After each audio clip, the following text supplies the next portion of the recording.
these reenactments. These reenactments are actually quite cool. Look at this. This is so awesome. All right, folks. Another France reaction. Holy moly. Same guy. A lot of people told me this guy, I should take everything that he says with a grain of salt. Eh ben c'est pas grand chose, hein. Non, à l'époque ici il y avait une forêt, il y avait des marécages, oh, yeah, mais aussi des petites collines. D'ailleurs le nom du Puy du Fou, ça vient de là, ça vient du latin podium, la hauteur, la butte, la colline, comme on la retrouve aujourd'hui dans le Puy de Dôme, le Puy en Velay, mais aussi le Peu en charentais, ou même le Pêche dans le sud-ouest, jusqu'au Puig en Catalogne. Et fou, ça veut pas dire qu'il y avait un cintré ici, durant l'Antiquité. Catalonia, oh my gosh, that country will never get its independence. Fagus, qui est le hêtre. Donc en fait ici, durant l'Antiquité, c'était la colline du hêtre, un peu à l'image du mont des Alouettes. C'était une hauteur.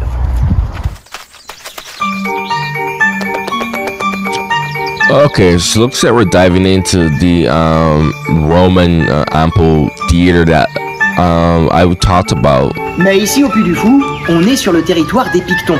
Et les Pictons, c'est une des tribus gauloises les plus puissantes de Gaule, une des plus riches. Ils font du commerce, ils ont un port sur la Loire en face de Nantes, à Rezé, et ils font circuler les marchandises jusqu'à leur capitale, via la Loire, via la Vienne. Et leur capitale, c'est Poitiers. Alors, comme la guerre, c'est pas bon pour les affaires, et bien avec les Romains et la guerre des Gaules, ça va pas arranger les Pictons. Mais par contre, quand les Romains vont gagner avec la paix romaine, ça va sacrément enrichir les Pictons, qui vont devenir très potes avec les Romains, qui vont devenir très vite et très tôt gallo-romains, des parfaits sujets de l'Empire. Et j'en veux pour preuve que c'est à Poitiers qu'on a retrouvé les traces du plus grand et du plus impressionnant amphithéâtre romain, plus grand que celui de Nîmes, plus grand que celui d'Arles, 150 mètres de long sur 140 mètres de large. Alors aujourd'hui, cet amphithéâtre romain à Poitiers, il a disparu. It's amazing that something like this still exists. That's actually quite awesome for France. I'm not gonna lie. Mais on en a une magnifique. That's really, really awesome for France. Avec ce stadium antique. Oh, look at that. Célèbre Vélum. Oh, that's so cool. Le Vélum, c'est ce qui permettait au public d'être abrité quand il y a du soleil. Et évidemment, en Vendée, il y a toujours du soleil. Oh, that's sweet. That's actually sweet. That's actually so freaking sweet. Oh.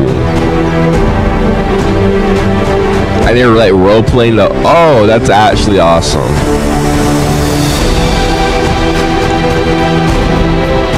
I wish I could spend like 1 year back then just to experience that. Not 1 year, but like 1 day.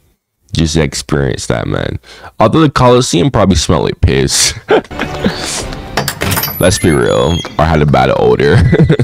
Much like castles. Mais malheureusement pour nos Pictons gallo-romains, ils vont pas pouvoir profiter éternellement de la paix romaine, puisqu'en 476 après Jésus-Christ, l'Empire romain d'Occident va s'effondrer sous les coups de boutoir répétés d'envahisseurs venus du nord et de l'est. On a les Francs, on a les Burgondes, on a les Visigoths, mais aussi venus de l'ouest, les Bretons, qui quittent l'île de Grande-Bretagne pour receltiser l'Armorique. Et du coup, le Puy du Fou, et plus largement la Vendée, au niveau de la Loire, au sud de la Loire, eh bien, va se retrouver au contact, au carrefour de ces nouveaux leaders d'opinion, de ces nouveaux influenceurs qui remplacent les Romains. Ça va être le bordel parce que ces royaumes qui se constituent, évidemment, ils veulent agrandir leur territoire. Donc le Puy du Fou, ça devient une et très vite va s'ériger une espèce de tour de guet pour surveiller cette frontière très convoitée. Tour de guet qui devait ressembler un petit peu à celle que vous avez derrière moi. Alors ces royaumes, pendant un temps, ils vont rêver de continuer l'Empire romain, d'unifier toute la région. Ça sera un petit peu le cas avec les Mérovingiens de Clovis, ça sera surtout le cas avec les Carolingiens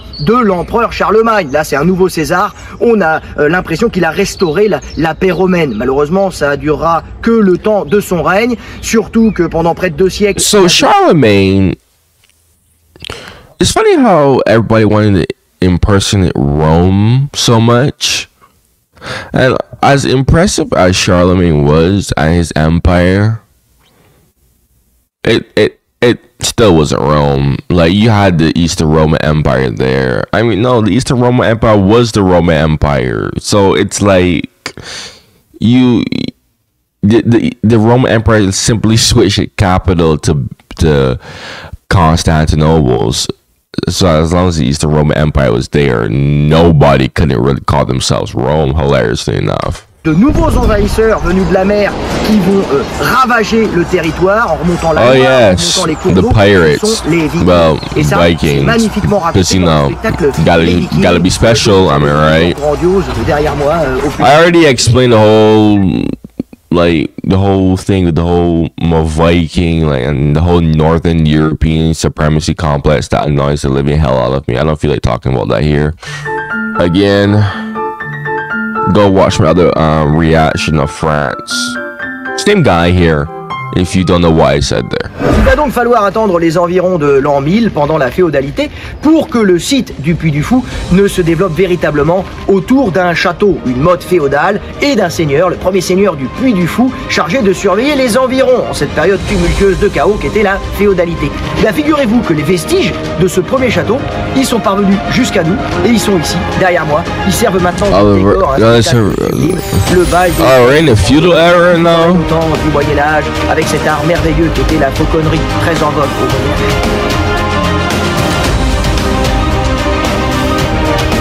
Moyen-Âge. Okay. Oh, look at that.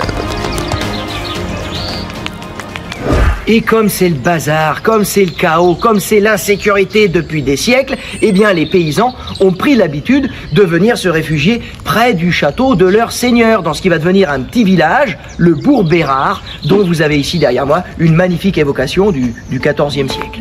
Yeah, it makes sense though, because you gotta stay protected or somewhat. If I read that properly, that's why they have to like stay close to that. So yeah, that does make sense.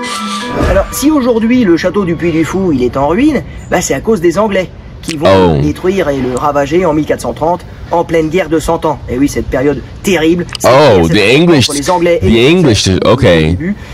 Ça va être une dégelée pour le royaume de France. Défaite sur défaite, et puis ça part en béchamel. Interesting, because people like to say the 100 Years of War was a civil war between two French families, but a lot of people usually just call it English versus French. Okay, whatever. Au sein même du royaume de France, entre le parti Armagnac et les Bourguignons. Et du coup, ici dans le Poitou, en Vendée, au Puy du Fou, c'est pareil, c'est la discorde, c'est l'anarchie. Il y en a qui prennent le parti des Français, les troupes de Jeanne d'Arc, et d'autres le parti anglais. C'est le cas du seigneur du Puy du Fou qui, lui, va suivre les troupes de Charles VII, alors que son suzerain, le vicomte de Thouars, lui, il était côté anglais. Donc du coup, en représailles, les Anglais retaliate against the English and do a ravage and destroy it. Et le village de Bourg-Bérard va être abandonné pour aller fonder ensuite le village des Épaisses. Alors, il paraît que c'est à cause des Anglais, il paraît que c'est aussi à cause de la peste. En tout cas, ça a été une catastrophe, siècle de désolation. Mais heureusement, va surgir Jeanne d'Arc. Et ici, au Puy du Fou, le spectacle butterfly effect, de la lance raconte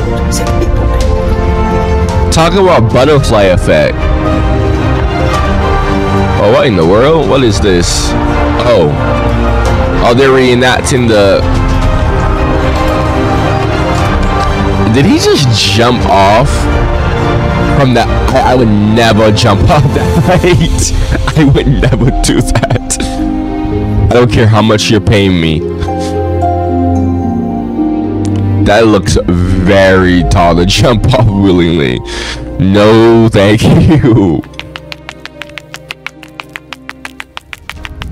Et grâce à Jeanne d'Arc, c'est les Français qui vont gagner la guerre de 100 ans. Donc, notre seigneur du Puy du Fou. Yeah, Joan of Arc had that plot armor. Et du coup, en 1432, le roi de France, Charles VII, autorise le seigneur du Puy du Fou à reconstruire son château qui avait été détruit par les Anglais. Mais signe des temps, le seigneur du Puy du Fou, il va pas reconstruire sur la butte un château ambiance féodalité, un donjon tout en hauteur avec très peu d'ouverture pour privilégier la défense. Non, maintenant c'est la paix retrouvée. Donc on va privilégier le confort. On va reconstruire sur le plat, face à un étang, un château qui devient plutôt un palais de la Renaissance, un palais à l'italienne. Regardez ce château qui va être agrandi au XVIe siècle, on le doit au primatis. Et ça y est, c'est les lumières de la Renaissance qui viennent irradier le Puy du Fou.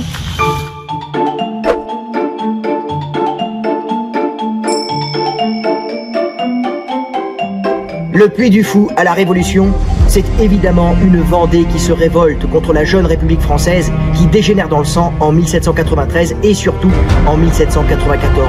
Une période qu'on a appelée la Terreur et qui sera terrible pour la Vendée. Of course. Yeah, I know so much about the French Revolution at this point. Puisque rien ne se passe. Oh my gosh. Dans cette période de chaos, d'anarchie violente, abominable, il va quand même y avoir des leçons d'espoir et notamment des destins magnifiques qui vont se révéler, comme celui du général Charette. François Athanase Charette de la Contrée, dont le récit est admirablement raconté dans ce spectacle, le dernier panache au Puy du Fou que vous avez derrière moi. Voilà le décor, il était marin au départ, mec, comme ça. I like his costume. That's cool. His costume's sweet. His reenactments are actually quite cool. Look at this. This is so awesome. Watch this in like person. Unironically watch this in person. Now this is entertainment right here. This is entertainment, man.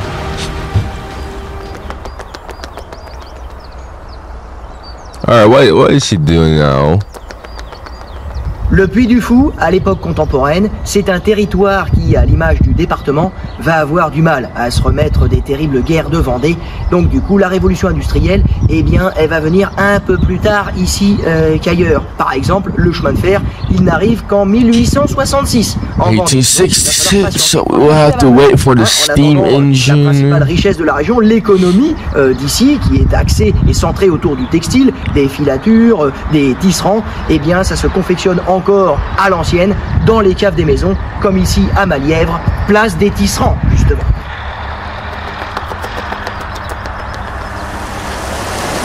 I swear, this place feels like Barbados. Every time he's like walking around, I see this place. It low-key reminds me of home. This is low-key how Barbados looks like. La révolution industrielle avec les machines à vapeur, eh ben ça va arriver un petit peu plus tard en Vendée et au Puy du Fou, qui en est pour l'instant à se contenter encore des vieux moulins qui profitent de la force hydraulique et motrice de l'eau de la Sèvre nantaise pour faire fonctionner l'économie de la région, essentiellement centrée autour des filatures, des tisserands, du textile. Et oui, Cholet, qui est pas loin, c'est une des capitales françaises du textile au 19e siècle et même au 20e siècle.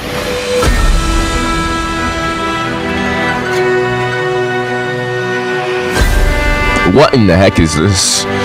Oh, that looks absolutely massive. Le Puy du Fou aujourd'hui, c'est un pays qui a réussi à faire de son passé une force pour son avenir. Eh oui, quel symbole!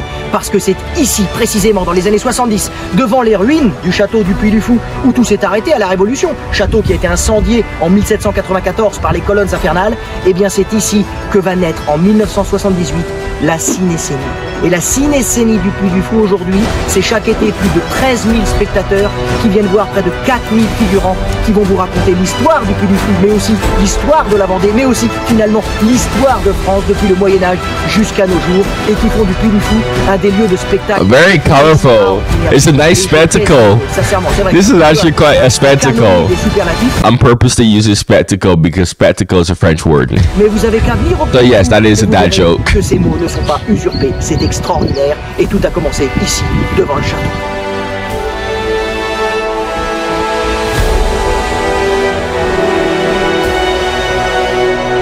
Where are we now? Et attention les amis, le Puy du Fou aujourd'hui, c'est pas qu'un formidable voyage dans le temps, c'est aussi une carte d'embarquement extraordinaire vers l'avenir, avec une école, une académie, l'académie du Puy du Fou, où on enseigne aux jeunes toutes les disciplines artistiques, l'escrime, la danse, la musique, les cascades, ça, l'école de cascades. I swear I can watch this all day. I can literally watch this all day. I wanna watch this all day. Puy du Fou, c'est pas de la quiche.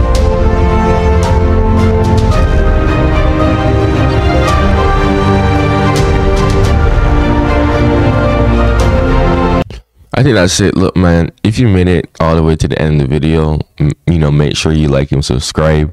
Hey, a 2-hour France reaction is going to be coming tomorrow, probably early in the morning. Look out for that. If you let me France reactions, man, make sure you suggest me something if you know that that there's something that I would definitely like to react to, man.